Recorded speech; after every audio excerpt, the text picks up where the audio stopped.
O artigo primeiro está no singular, o segundo está no plural. Isso não é à toa. A Bíblia Sagrada, para mim, tudo dela tem um propósito, até o ponto, até a vírgula. Bem-aventurado o que lê e os que ouvem. Por quê? Na situação da época, pouquíssimas pessoas tinham condições de ler alguma coisa.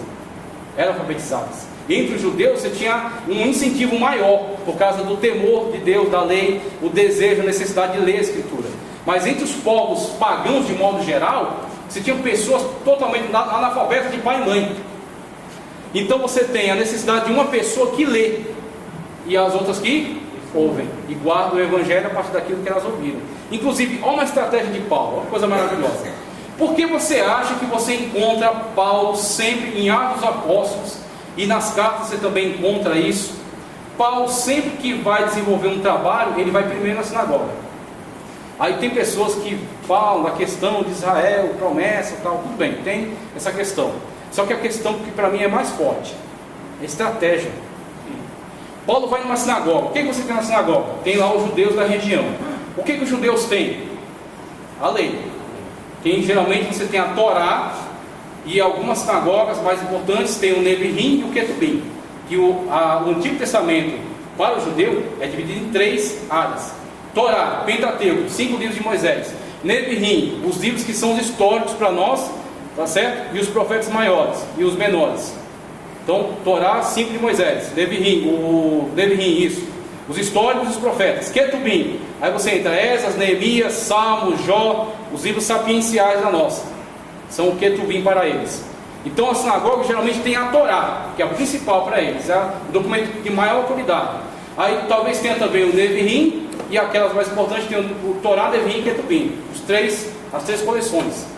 Então você tem cada uma num estojo, numa coleção, e elas são em rolos. Então você vai lá, desenrola. Eu já fui numa sinagoga, eu vi lá a dificuldade, é um negócio desse tamanho, aí coloca na mesa, aí desenrola, aí vai lendo ali, dá, desenrola, vai e volta. Tanto que o Senhor Jesus Cristo, quando vai ler em Nazaré, diz assim: e achou o texto onde estava escrito, né, que Deus me enviou a curar os cegos, a libertar os cativos.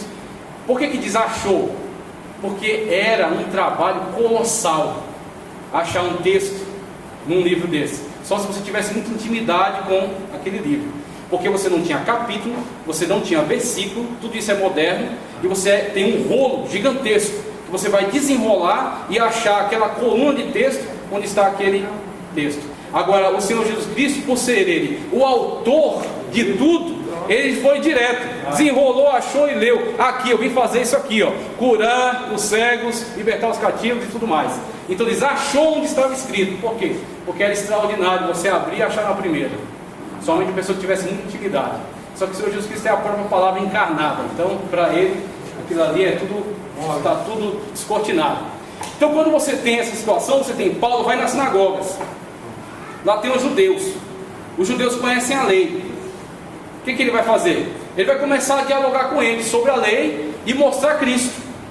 Que a lei é espelho das coisas que haviam de vir. Que Cristo é a realização de toda a lei. Que o Cristo é o fim de toda a lei. O fim de finalidade. De que toda a lei se cumpre nele. Aí quando ele dá essas declarações, e ele tinha autoridade para chegar lá e ensinar, porque ele podia alegar que ele era discípulo de Gamaliel, esteve no meio dos fariseus e conhecia a lei, ele colocava essas discussões e o pau quebrava.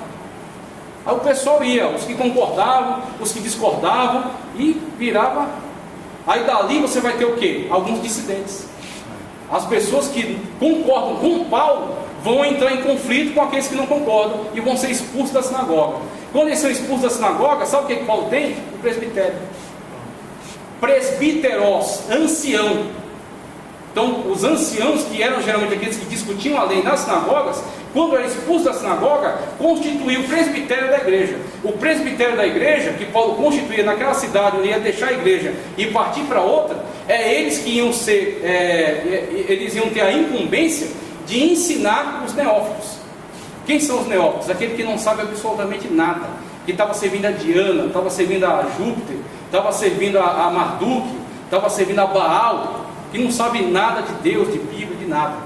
Aí, quando Paulo vai dialogar com os pagãos, qual é a estratégia dele? Geralmente ele chega no lugar e o Senhor Jesus Cristo opera uma maravilha através dele.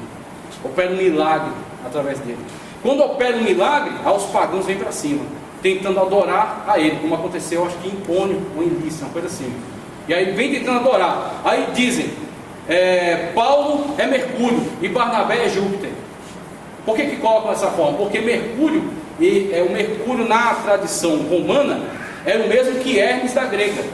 O Mercúrio ou Hermes era aquele que se comunicava, que trazia a mensagem de Deus para os homens. Da onde vem hermenêutica, a interpretação da linguagem de Deus. E aí você colocam Paulo como Mercúrio, porque Paulo estava pregando, e Barnabé como Júpiter, porque Júpiter para eles era o Deus maior, soberano, que não se comunicava diretamente com os homens, ficavam lá. Então Barnabé devia estar intercedendo e Paulo pregando. Então fala, Paulo é Mercúrio e Barnabé é Júpiter. Paulo está comunicando a mensagem do Deus Júpiter que está aí representado nesses homens. Aí eles vão para adorá-los. O que eles fazem? Rasgam suas vestes e dizem, nós somos homens como vocês. Mas só para você entender a estratégia.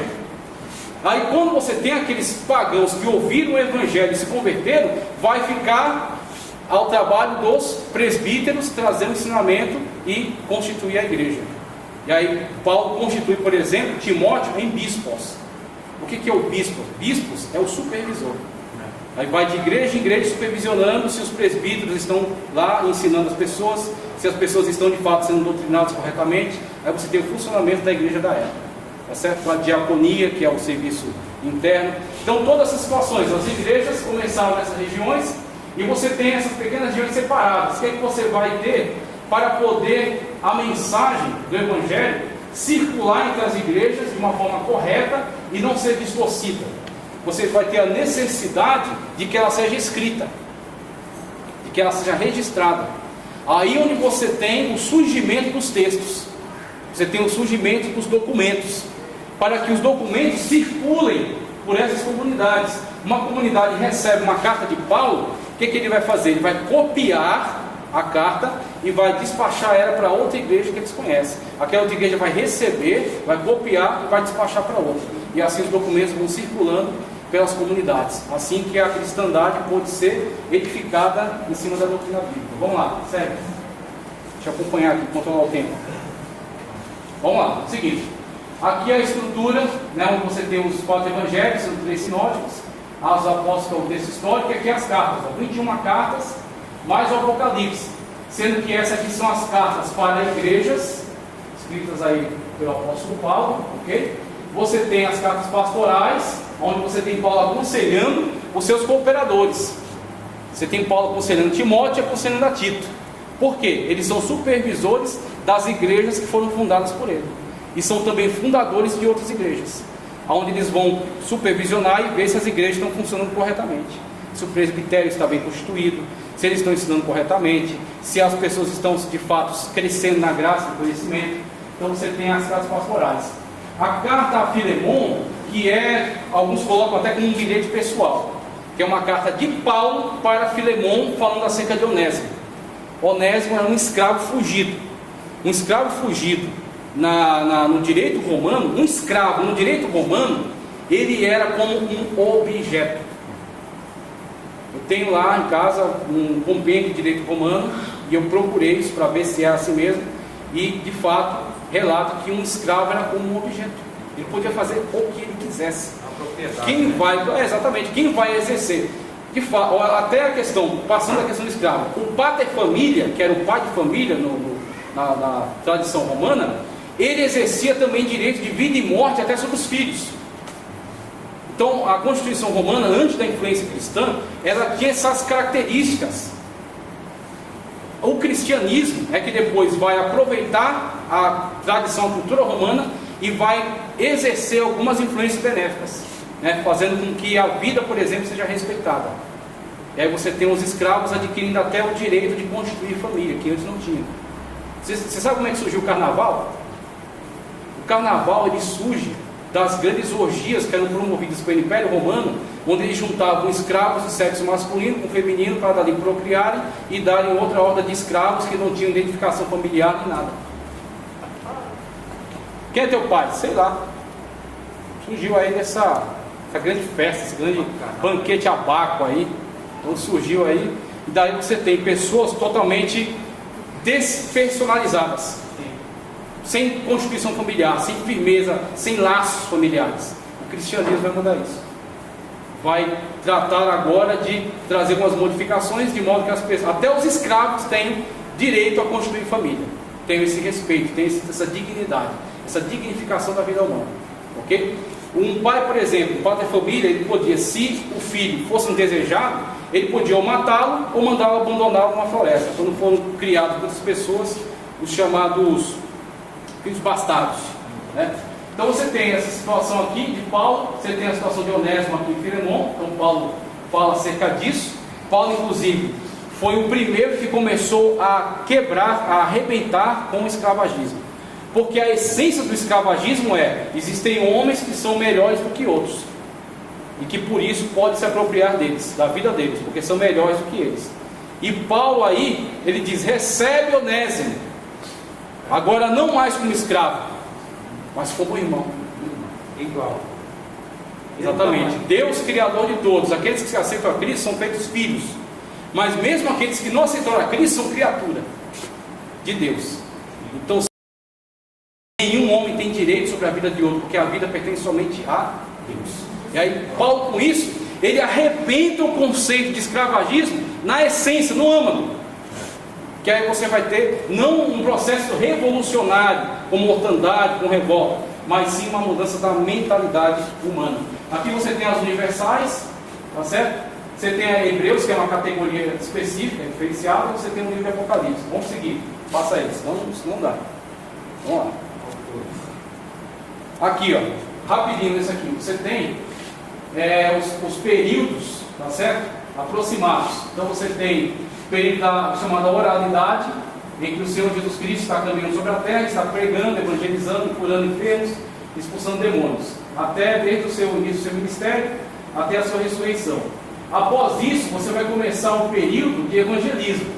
Então, os apóstolos, no primeiro momento, vão se preocupar em escrever, ide por todo mundo, pregar o evangelho a toda criatura. Então, a demanda, a ordem, não é para escrever, é para pregar. Então, você tem Mateus, você tem Pedro, você tem Tomé, tem Judas, né, não Iscariotes, você tem Bartolomeu, você tem todos esses apóstolos indo para diferentes regiões. E aí você tem a tradição de Eusébio de Cesareia, que fala um pouco acerca disso, das regiões para onde eles foram. E eles, onde chegam, eles são a autoridade. Paulo, onde está? Ele é a autoridade. Se você quiser tirar uma dúvida acerca do que Jesus Cristo ensinou, você recorre à autoridade. Você vai diretamente até os apóstolos. Então esse é o primeiro momento. Então você não tem texto escrito, você tem apóstolos que são a autoridade, as testemunhas oculares. E mesmo que Paulo não tenha andado com Cristo, recebeu o seu evangelho direto de Cristo. Então ele também se constitui numa autoridade. Ok? No primeiro momento. Agora, depois, como eu já expliquei para vocês, começam a surgir a necessidade de esclarecimento, onde vem as cartas de Paulo. São o primeiro cânon do Novo Testamento. As 13 cartas de Paulo. Paulo começa a escrever para resolver problemas das igrejas. E aquelas cartas, elas começam a ser copiadas e distribuídas entre aquelas comunidades que eu mostrei. Aí você tem uma circulação de documentos do Novo Testamento, com as cartas de Paulo. Passado isso, você tem os evangelhos tardiamente, de 65 em diante, os discípulos que estavam juntos. Por exemplo, você tem Mateus. Mateus está aqui, nessa igreja. Mateus está pregando, Mateus está evangelizando, está realizando milagres da parte de Cristo, está evangelizando aqui pela região. Ele está numa vida dinâmica, ele tem pouco tempo, ele já tem tempo de vida, está pregando e tem uma grande obra a fazer. Então o que ele vai fazer? Vai pregar, vai ensinar, vai realizar prodígios e maravilhas. Aí eu estou junto de Mateus, eu sou seu cooperador. O que eu vou fazer em relação a Mateus? Vou ser seu amanuense. O que Paulo vai pregando eu vou registrando. Aí onde vem o registro daquilo que Mateus ensinou, o registro daquilo que Pedro ensinou, que é feito por Marcos, o evangelho de Marcos, segundo a tradição, ok? Você tem o evangelho de Lucas. Lucas fez o quê? Andou junto com Paulo. E também, conforme ele mesmo disse, pegou depoimentos de outros apóstolos. Ele inquiriu.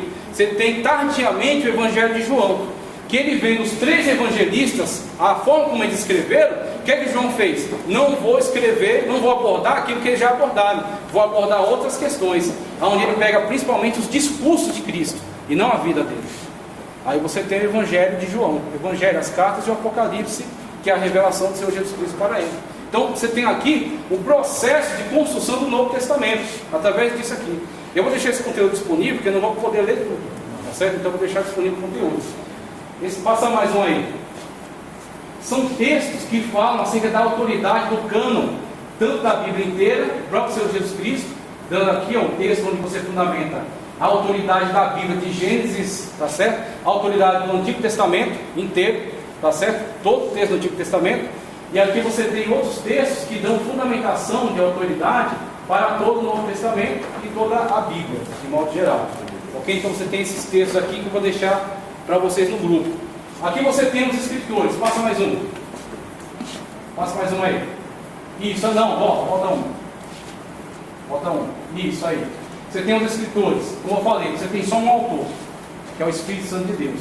Ali você tem o Senhor Jesus Cristo, que é o autor da Nova Aliança. A Nova Aliança é baseada nele. Então o Senhor Jesus Cristo também na mesma lógica. Ele não parou, ele não sentou para escrever, e sim para pregar. Ele pregou, ele ensinou, ele expulsou demônios, ele operou maravilhas. E os seus apóstolos que foram constituídos trataram de aprender tudo aquilo que ele havia falado e comunicar. E indo comunicar pelas terras, os discípulos deles recolheram as narrativas diretamente da fonte de primeira mão, testemunhas oculares dos fatos. E aí você tem os evangelistas que participaram: Mateus, Marcos, que estava juntamente com Pedro, que acompanhou Pedro, conforme a tradição. Você tem aqui Mateus, Marcos, que não está nessa chamada aqui, Pedro, que foi o apóstolo que aparece aqui na lista apostólica, João. Você tem também João escrevendo o Evangelho, 3 cartas do Apocalipse, Tiago, e esse Tiago aqui, ele não é o Tiago apóstolo, ele é o Tiago, meio-irmão de Cristo, irmão por parte de mãe, mas não de pai. Então você tem tanto esse Tiago, quanto esse Judas aqui, também meio-irmão do Senhor Jesus Cristo, que só se converteram mais tarde.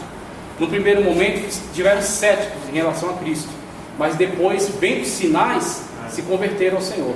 E aí, posteriormente, Tiago se torna o líder da igreja, tá ok? E Judas possivelmente escreve a carta, ok? Então você tem esses dois.